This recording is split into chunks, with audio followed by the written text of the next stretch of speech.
Welcome to the way of success. এখন আমরা আলোচনা করছি আমাদের যে ডেলি সিরিজ যে আমরা নিয়ে এসেছি সেটা নিয়েই, যে আমরা প্রত্যেক দিন একটা করে ডেসক্রিপটিভ কোশ্চেন আলোচনা করব তোমাদের সঙ্গে। তো সেই কোশ্চেন নিয়ে আলোচনা করছি।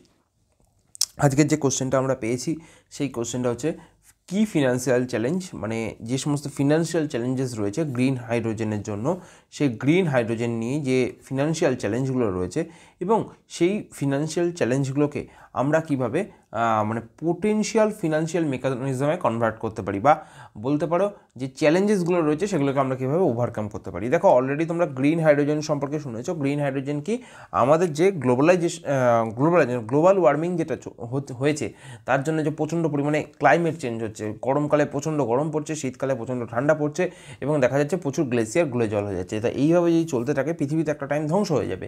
তো সেই জিনিসটাকে রোখার জন্য বা আটকানোর জন্য সমস্ত দেশ মিলে, বিশ্বের সমস্ত দেশ মিলে একটা প্রজেক্ট বা একটা নতুন চিন্তাভাবনার দিকে এগিয়েছে, যেটা হচ্ছে গ্রিন হাইড্রোজেন, যেটা হবে ইন ফিউচারের একটা নতুন মানে কি বলবো, একটা নতুন দিশা, যে দিশাতে সমস্ত কিছু রান করবে।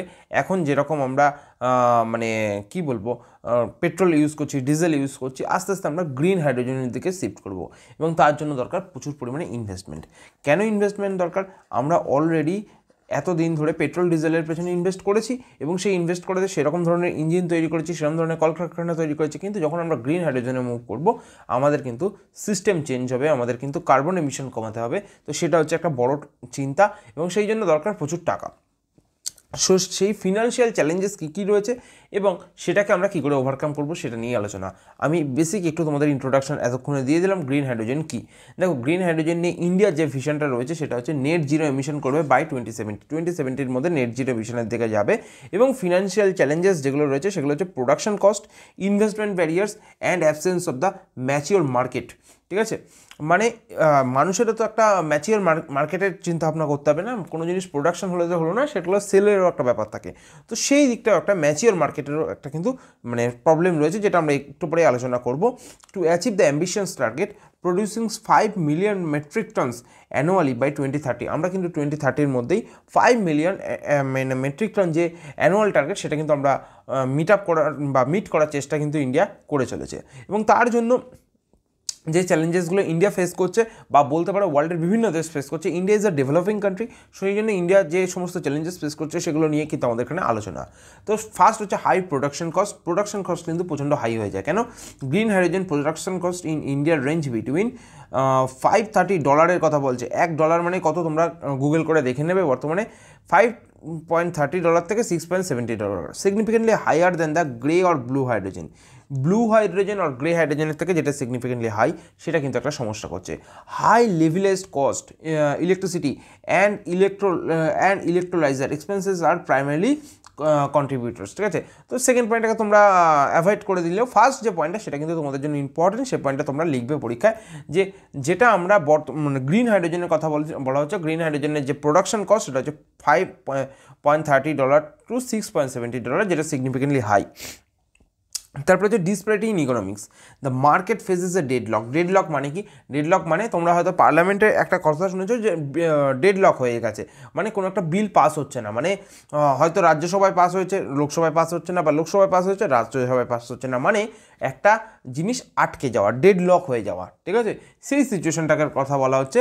বলছে scaling production wood reduce cost. ঠিক আছে, মানে প্রোডাকশনটাকে যদি স্কেল করতে চাই সেটা করলে কী হবে, আমাদের রিডাকশন মানে এই কস্ট যেটা সেটা রিডিউস হবে। But scaling requires viable economics and demand, মানে এই যে স্কেলিংয়ের জন্য তার জন্য একটা ডিম্যান্ড তো দরকার হবে। সেই ডিম্যান্ড এবং সাপ্লাই, মানে আমরা যে একটা ডিম্যান্ড আশা করছি, যে এই ডিম্যান্ড কতটা হতে পারে, কারণ জিনিসের দাম যদি বেড়ে যায়, মানে ইন ফিউচার বলা হচ্ছে যদি আমরা স্কেলিং করি তাহলে রিডিউস কস্ট হবে, কিন্তু ইনিশিয়ালি তো একটা কস্টিং পড়বে এবং তার কতটা ডিম্যান্ড হবে সেটা নিয়ে কিন্তু ডিসপ্যারিটি ইন ইকোনমিক্স সেটা কিন্তু হয়ে চলেছে। ইনভেস্টমেন্ট ব্যারিয়ার্স কি বলছে? Globally 27.6% of announced clean hydrogen projects. ঠিক আছে, গ্লোবালি কত হয়েছে? 27.6% had reached financial closure by May 24 highlighting এটা হচ্ছে দ্য হেজিটেশন অফ ইনভেস্টার্স, মানে ইনভেস্টার্স যারা রয়েছে সেই ইনভেস্টার কিন্তু একটা হেজিটেশন, মানে তাদের হেজিটেশন একটা লক্ষ্য করা যাচ্ছে যে ক্লিন হাইড্রোজেন বা মানে মানে গ্রিন হাইড্রোজেনের প্রতি তাদের একটা হেজিটেশন লক্ষ্য করা যাচ্ছে। ল্যাক অফ টেকনোলজিক্যাল রেডিনেস, মানে টেকনোলজিক্যাল যে রেডিনেসটা যেটা থাকা দরকার সেই টেকনোলজিক্যাল রেডিনেস একটা কিন্তু ল্যাক লক্ষ্য করা যায় এবং লক্ষ্য করা যাচ্ছে। Concerns over scalability exacerbate the reluctance of financial institution to fund projects, মানে এক কথা যদি এই দুটো পয়েন্টটাকে আমরা এই ফার্স্ট পয়েন্ট আর সেকেন্ড পয়েন্ট যেটা রয়েছে এই দুটো পয়েন্টকে সামারি করি, তাহলে এটাই বোঝাচ্ছে যে একটা ইনভেস্টারদের মধ্যে কিন্তু একটা অনিচ্ছা বা বলতে পারো ল্যাক অফ টেকনোলজিক্যাল রেডিনেস রয়েছে, যার জন্য কিন্তু যে নতুন জিনিস বুস্ট আপ হবে বা নতুন জিনিস যে তৈরি হবে তার সেটা কিন্তু অনেক স্লো হয়ে যাচ্ছে। হচ্ছে high cost of capital in emerging markets, মানে বলছে in countries like India the cost of capital significantly affects the financial viability, মানে এই যে ক্যাপিটাল কস্ট, ঠিক আছে, সেটা মানে আমাদের ইকোনমিকে কিন্তু প্রচণ্ড পরিমাণে একটা মানে প্রেশার করবে, ঠিক আছে, কারণ আমরা developing country the capital of significant বলছে effects financial viability of projects, সেটাই যে বলছে সেটার জন্য কি দরকার, একটা প্রাইভেট সেক্টর ইনভেস্টমেন্ট যদি থাকে সেটা কিন্তু মানে বলতে পারো পাবলিক আর প্রাইভেট সেক্টর দুজনে মিলে করছে, তাহলে কিন্তু একটা ফিনান্সিয়ালি যথেষ্ট বুস্ট পাবে। মানে একটা কথা তো বোঝা যায় যে সরকার এবং তার সঙ্গে প্রাইভেট সবাই যদি মার্জ হয়ে একসঙ্গে কাজ করে তাহলে যে শক্তিটা সেটা তো মানে সরকার যদি একা করছে বা প্রাইভেট যদি একা করছে সেটা হয় না, বা সেটা শক্তিটা কমে যায়। তো সেটাই কথা বলছে high cost of capital in emerging markets, কারণ এমার্জিং মার্কেটস কিন্তু ক্যাপিটাল প্রচুর লাগবে।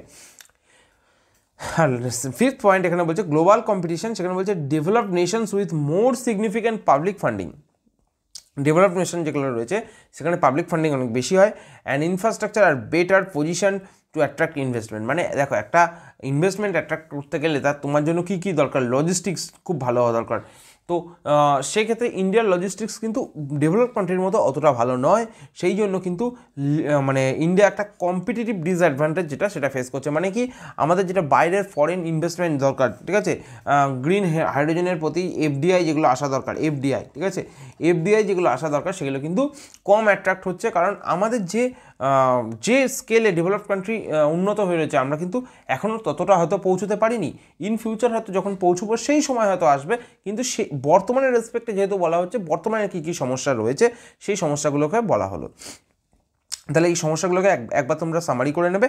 এক হচ্ছে প্রোডাকশন কস্ট খুব হাই, যে হচ্ছে ডিসপ্যারিটি ইন ইকোনমিক্স রয়েছে, ইনভেস্টমেন্ট ব্যারিয়ার্স, মানে ইনভেস্টমেন্ট যারা করে ইনভেস্টার তাদের একটা অনিচ্ছা দেখা যাচ্ছে, high cost in capital emerging market দেখা যাচ্ছে, আর গ্লোবাল কম্পিটিশন তো রয়েছে।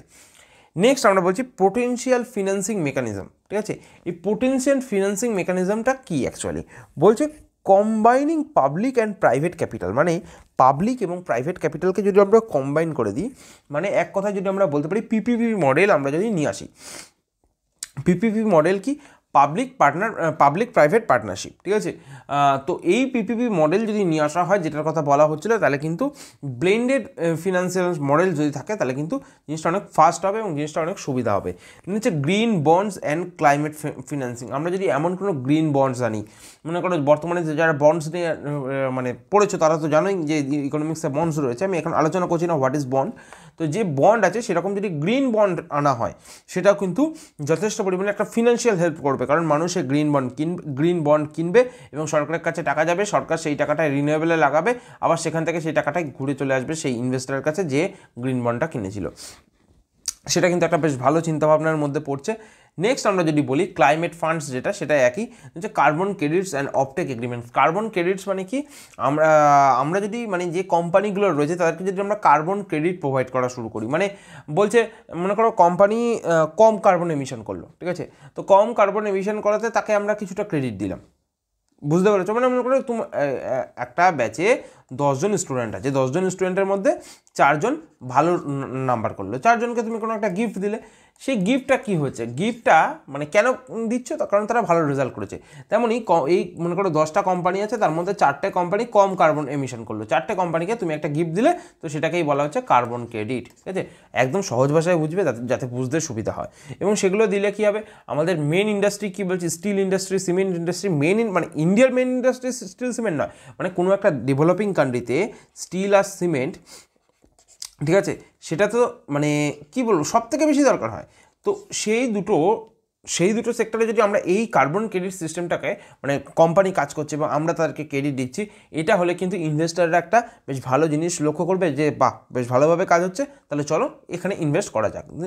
আমাদের ফোর্থ পয়েন্ট হচ্ছে strategic hydrogen hubs and industrial clusters. মানে আমরা যদি গ্রিন হাইড্রোজেন হাব বানাতে পারি, ঠিক আছে, লিঙ্ক করে দিতে পারি কিসের সঙ্গে, রিনিউয়েবল এনার্জির সঙ্গে, সেটা কিন্তু এই মানে সিস্টেমটাকে অনেক বুস্ট দেবে। ঠিক আছে, তাহলে পলিসি ইনসেন্টিভ ফ্রেমওয়ার্কস, মানে আমরা যদি সাবসিডিস মানে direct government support through subsidies, tax incentives and pilot project, কীরকম বলতে পারে লো কার্বন স্টিল প্রোডাকশান, ঠিক আছে, যেগুলোর কথা বলছিলাম।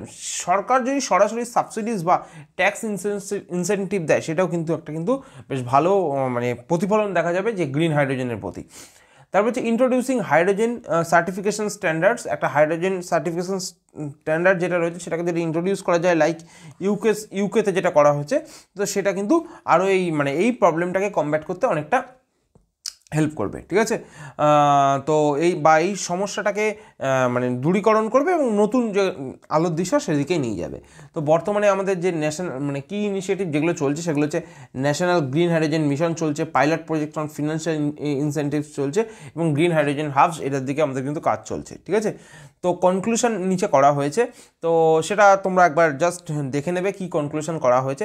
আমরা তোমাদেরকে ওভারঅল বললাম এখানে কি কি নিয়ে আলোচনা করা হলো সেটা নিয়ে।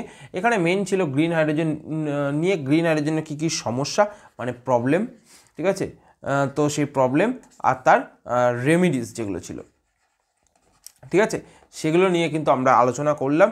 এবার তোমাদের মানে যদি এইরকম ধরনের কন্টেন্ট তোমরা পেতে চাও, মানে মনে করো এই যে কন্টেন্টটা আমরা তো আমাদের স্টুডেন্টদেরকে প্রোভাইড করি, তো এছাড়াও আরও অনেক কন্টেন্ট আছে যেগুলো আমরা প্রোভাইড করি। তোমরা যদি পেতে চাও তাহলে আমাদের এই হোয়াটসঅ্যাপ নাম্বারে কন্ট্যাক্ট করবে এবং আমাদের কাস্টমাইজ প্ল্যান রয়েছে, যেটা তোমরা আমাদের হোয়াটসঅ্যাপ নাম্বারে মেসেজ করার পরে তোমরা জানতে পারবে আমরা কীভাবে কী অফার করি বা কী ফেসিলিটি প্রোভাইড করি। এই জিনিসগুলো কিন্তু মানে মনে করো WBCS থেকে শুরু করে ক্লার্কশিপ, মিসলিনিয়াস সব এক্সামে দরকার। আজকেই আবার অ্যানাউন্স হয়েছে যে ইন ফিউচার আর একটা মিসলিনিয়াসের ভ্যাকেন্সি আসতে চলেছে। তো যদি তোমাদের প্রিপারেশন ভালোভাবে বুস্ট করতে চাও তাহলে অবশ্যই কিন্তু ভালো ম্যাটেরিয়াল তোমাদেরকে পড়তে হবে এবং নিজেদেরকে আরও প্রিপেয়ার করতে হবে। ঠিক আছে, তো যদি তোমরা যোগাযোগ করতে চাও অবশ্যই যোগাযোগ করো আমাদের সঙ্গে এই দেওয়ার নাম্বারে হোয়াটসঅ্যাপে কন্ট্যাক্ট করে নিও। আজ আমরা এই অবধি শেষ করছি, নেক্সট দিন অন্য কোনো ভিডিওতে আবার দেখা হবে।